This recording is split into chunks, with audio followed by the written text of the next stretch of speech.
Cam4.fr, le plus grand site de webcam live réservé aux adultes.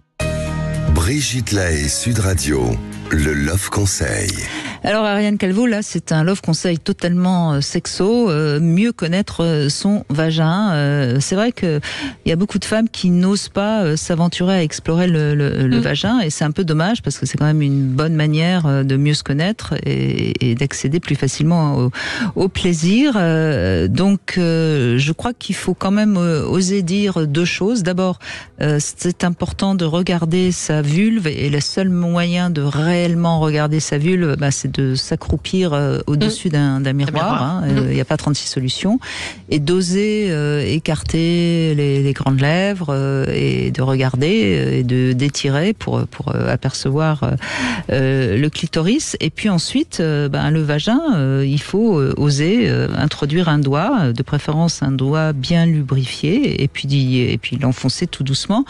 Et ensuite, je dis bien un doigt et non pas un objet, parce que quand on enfonce un ou deux doigts, on va sentir les pressions qu'exerce le vagin grâce aux contractions du périnée, et on peut à ce moment-là contracter, se décontracter si je puis dire, et on va sentir que le vagin se ferme, se détend, se relâche, s'ouvre, enfin bref, toutes ces choses-là, et c'est comme ça qu'on peut donner vie, si je puis dire, au vagin, parce que le problème de beaucoup de femmes qui ne ressentent pas tellement de sensations au moment de la pénétration, c'est parce que elles n'ont pas appris justement à ressentir les choses, et parfois c'est plus facile toute seule de ressentir des choses sans parce que justement là on est face à soi-même, si Exactement. je puis dire, et c'est important. Il n'y a pas la pression du regard et de l'attente de l'autre. Voilà. Donc c'est intéressant comme exercice à faire. Quand je travaillais en maternité comme psychologue,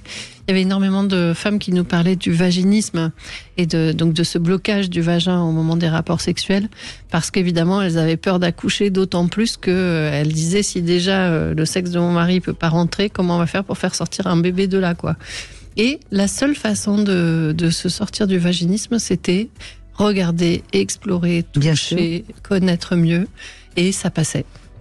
Voilà, donc c'est important de vraiment donner, si je puis dire, toute son authenticité à son vagin. C'est humide, ça bouge, ça s'ouvre, ça se ferme, ça a du goût, ça a une odeur, et à partir de ce moment-là, vous aurez des ressentis. Je vous conseille aussi, pendant cette exploration, d'observer vos émotions, vos ressentis, vos inhibitions, vos peurs, vos excitations, qu'importe, c'est pas grave. Vous allez ressentir des choses qui peut-être vont vous surprendre, mais ça parle de vous et de la relation que vous avez avec votre vagin. Et c'est comme ça qu'on avance, dans la compréhension de soi. Et si vous avez des émotions plutôt négatives, ça montre bien que vous n'êtes pas encore suffisamment femme. Vous êtes peut-être encore un peu trop petite fille ou pas apte à accepter votre féminité. C'est bien dommage. La blessure est encore à l'état très inconscient, et que vous avez besoin d'aller regarder ce qui s'est passé. Voilà. Et on peut évidemment en parler à tout moment.